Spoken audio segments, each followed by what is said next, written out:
Dati hindi natin makausap, nandun lang sa gilid. Ngayon, isa na siyang ganap na musician. Kaya sila, nakaroon ang tahong ni Carla.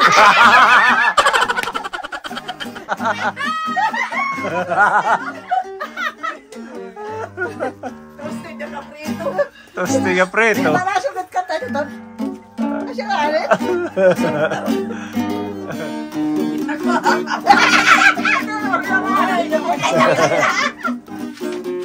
Oo, gilis to eh, busi. Gala po itali. Waray garala.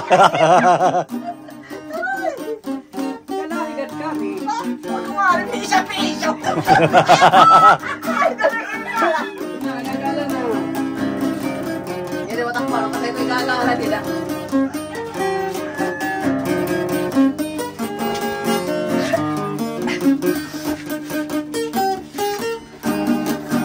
Ito marunong magkanta. Marunong magkanta ito. Yung mali, yung diri. Marunong magkanta ito. Alay na na. Hindi, marunong.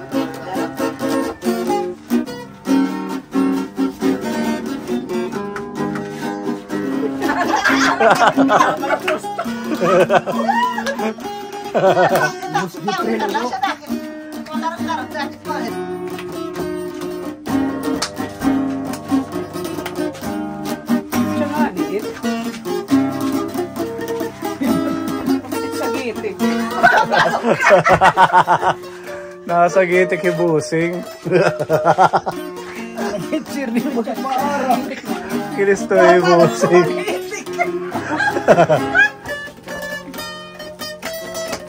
Tagitik.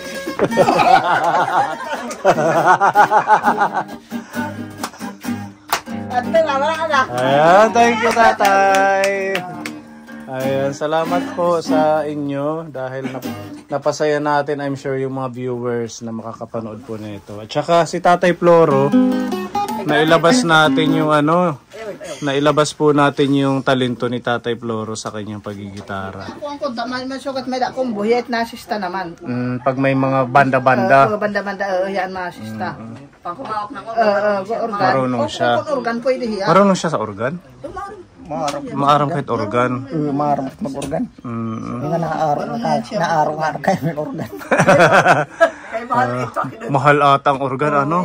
Kaya diha, barangay 15 yung kaibigan ko. Oo. Pinapunta siya ng anak ni anong mana nila. Ang ipinahawak sa kanya organ. Alam Diretso na laman. niya. Oo. Alam niya. Sa susunod, mag-iipon tayo pang organ. Para mag-concert na tayo dito sa Dolores. Doon sa stage, plaza. Kaya pa, mag-concert kita? Okay, sige. Oo, marami siyang nalalaman. Oo, may English, may Tagalog, may waray-waray. Ang advantage sa kanya, yung mga waray na alam niya, talaga yung mga kakaiba, hindi yung common na tinutugtog. Yung mga lumang-lumang waray, Tsaka Tagalog na mga matatagal na rin na mga kanta na Tagalog. Mga sinauna nga kanta. Oo. Tita M, damang salamat. Ayan. Meron na po siyang sista. Gitara ka po ni salamat kay Tita M. At ayan, at least dito meron na kayong mapapakinggan. Natugtog niya at kanta. Nanay Emily. Meron ng libangan kayo dito. Nilalak pagkakantay, waran din sir. Saka ka na lang kumanta pag wala na ako. Pag wala ka dito, siya ang pagkakanta ko. Pag nandito ako, ayaw ko kumanta. Bakit naman? Bakit naman? Bago ka makarinig yung boses ko Ang ganda nga ng boses mo. Marinig ka ng boses mo. Ayaw ko nga. Ayaw mo? Mamaya ako kakanta pag wala na kayo dito. Ayan si tatay. Hindi mapigilan. Kaskas ng kaskas. Hindi na siya maiinip. Ayan. Relax na kayo dito sa mga tugtugin. Nasaksiyan po natin ang galing ni Tatay Floro. Ayan, muli salamat kay Tita M ng Japan dito po sa gitara. Ano lang po ito, pang sinubukan lang natin, pang beginner po ito na gitara. Kaya baka mapansin nyo, hindi siya kagaya ng kay Tatay Henry na medyo mahal. Kasi yung kay Tatay Henry nasa 5,000 po yun. Tapos ito naman, nabili po natin ito Tita M ng 1,750 sa Papa Joe. At least meron na siyang libangan. At the same time, malay natin sa susunod manalo tayo ng loto at ano tayo ng organ. Yung organ na gusto din ni tatay para makagawa tayo ng banda-banda ito sa Dolores. Tawa ni Nanay Rosa. Chainer na, mahitita ro ben herzer. Oo, ayun singer. Tara ko pa Diba marami tayong nadidiscover kaponi nung doon sa Lunang si Tatay Henry. 7 years din na hindi siya nagigitara, tapos nailabas yung galing niya. Tapos ito naman si Tatay Floro, ayan, nakita din natin na magaling siya. At yun, meron din tayong mga dala dito kaponi na ayuda. Pagmamahal po ng ating mga kaponi sponsors. Ayan, maraming salamat kay Tita Sally C. Nagbigay po siya ng 2,000 pesos. Tapos si Tita Marilu Zoriaga nagbigay naman siya ng 2,000. So meron po tayong halagang 4,000 peso na groceries para sa inyo kasi apat po sila. Kaya kumbaga sa ayuda natin sa mga seniors, tigto 2,000, ito para sa kanila 4,000 kasi mas marami. Malaking tulong at makapag ng pang ilang araw nilang konsumo. Ayan, ang ating bigas ay 25 kilograms po ito. Dahil naubusan po ng ng stock ng nakapak na 25, natin na lang natin yung 50 kilograms. Ito, 25 kilograms to na Jaguar. Para meron kayong pang ilang, siguro mga isang buwan din to po itali. Naabot din. Kaso 5 kayo dito. Si Kuya Rini pa. Mga 15 days. And then, ay, 15 days. sabi ni Tita Robe. Mga 15 kaadlaw, 15 days. Oo, 15 days. Okay na din. Total may padjak naman si tatay, yung benta niya makakaano na makakasibo muna para sa pang-ulam-ulam na. May dala tayong mga groceries. Ayan, may itlog, apoy tali. Pwede niyo paglagaon o pagpritohon. Tapos ito may tinapay. Yan, pang snack niyo. Dalawa po yan.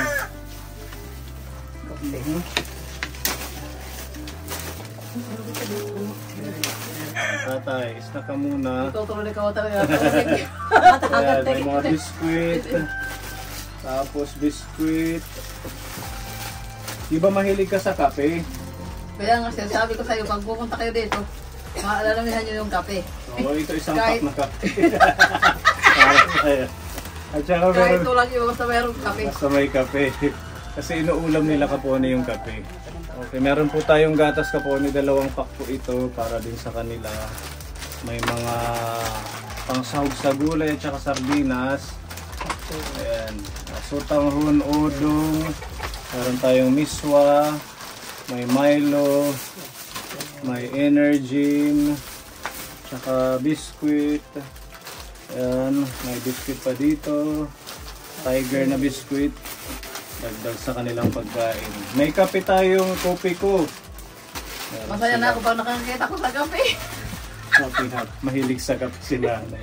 May mga noodles po tayo. May mantika at saka suka, tuyo, may asukal, asin. Ito yung palaman natin, no? Sa tinapay, peanut butter. Tapos yan, meron tayong luncheon meat.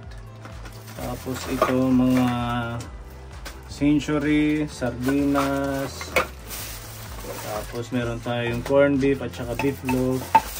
Yan, madami silang stocks ng pagkain kaponi ngayong buwan ng March. Ayan, at ito po mga sabon na to para pag maglalabada ka mo, may bida sunrox, may da shampoo, may pangligo na sabon. Kompleto para diri magdunog.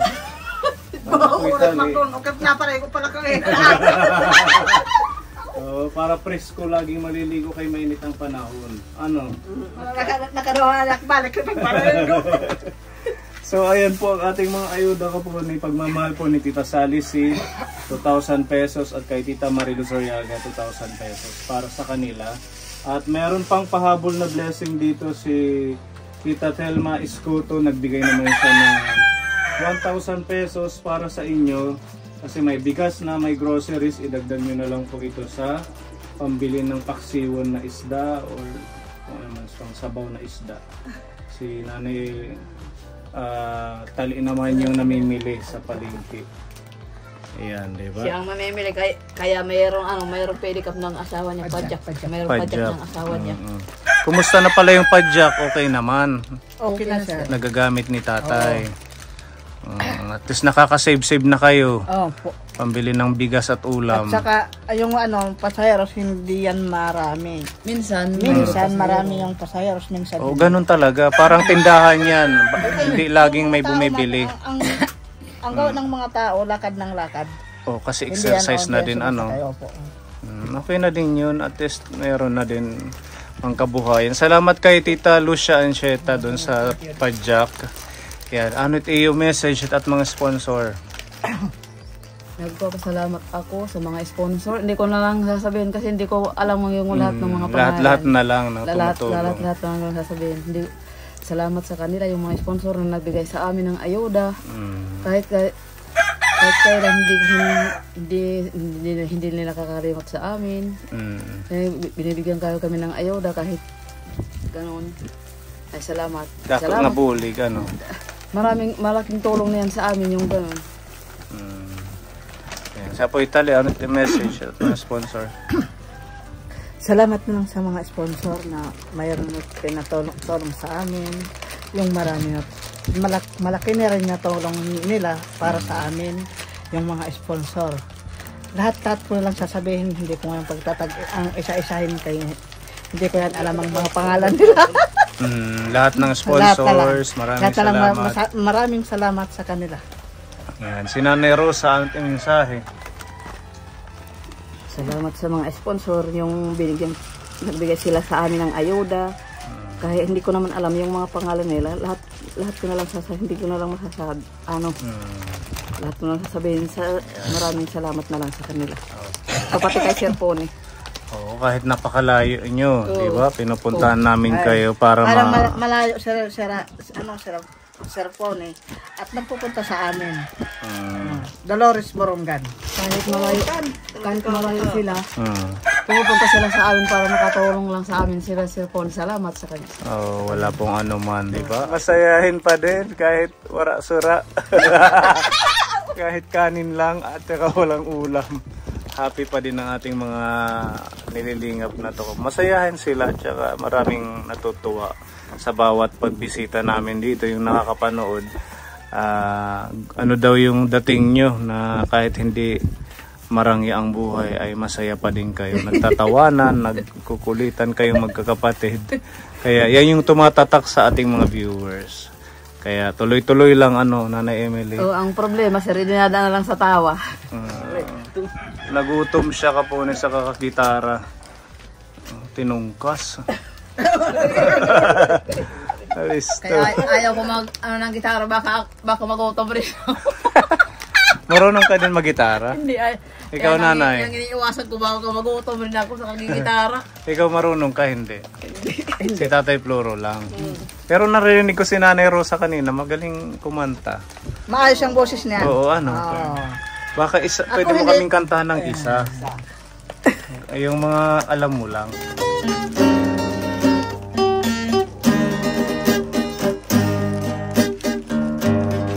Ay lupit mong pag-ibig.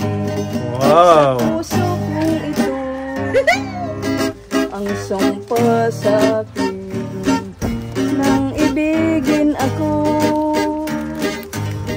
na hindi na magmamaliw ang isang tulad mo, natiis mong linlangin ang puso kong ito. Kay lupit ng kapalaran, laging sawi na lamang, ay hirap ng umibig kung masasawarin. Luluha ka rin, o giliw, o giliw, o pag-ibig, maawa sa akin. Kay lupit ng kapalaran, laging sawi na lamang. Ay hirap ng umibig, masasawi rin. Ay hirap ng umibig, masasawi rin. Diba? Ang galing, palakpakan. Mas magaling pa sila. Sir, Ay, Nanay Emily. Mas magaling pa sa akin. Nanay Emily, pwede mo kaming sampulan? Pangingal, pagkadlagan ka, wala kikuha. Ay, kakalaw palit. Pagkakalaw. Palit uwak. Pagliliparan ng uwak pag ikaw ang kumanta. sumali siya ng amateur. Amateur. Opo. Naka-second din. Si Nanay Rosa Opo. dati. Opo. Nanalo siya second. Oo, sa amateur. Oo. Anong kinanta mo doon? Kuan, English. English? Oh, magaling talaga sila. Pag sali ng otro, pag sali ng uli, yan, naka-first kaso, dinayaan siya ng taga-Hikuntol. Ikuntol. O barangay. Naka-first si Nanay Emily. Opo. Ang boses niya, maganda rin. Mas maganda nito. Oh, hala, sige Nanay Emily, sample. Kahit maiksi lang. Oh. Okay, lupit ng tadhana, nasa akin pang dumating. Di ko inaakala na ako'y ibig sa'yo. Nangako ka pa sa akin na kulang ang mamahalin, at ako'y napaniwala mo. Okay, sakit isipin, ayaw ko man damdamin, ngunit ang katotohanan, nagawa mong paglaruan. Nangako ka pa sa akin, ako lang ang mamahalin, at ako'y napaniwala mo. Galing ni Nanay Emily. Try lang. Kung ano matagta-video. Ayan, thank you po sa ating mga sponsors, Tita Sally C, kay Tita M ng Japan, may gitara na po si Tatay, at ganoon din po kay Tita Marilu Zariaga. Ayan, palakpakan. Okay, sige Tatay, mag-practice ka pa ha. Kahit pagbalik nam, magtutugtog ka pa hin iba. Mga kuratsa, nga masayaw-sayaw, mga cha-cha, para marami tayong mga activities sa pagbalik natin ka, Bonnie. Bye-bye na! Bye-bye!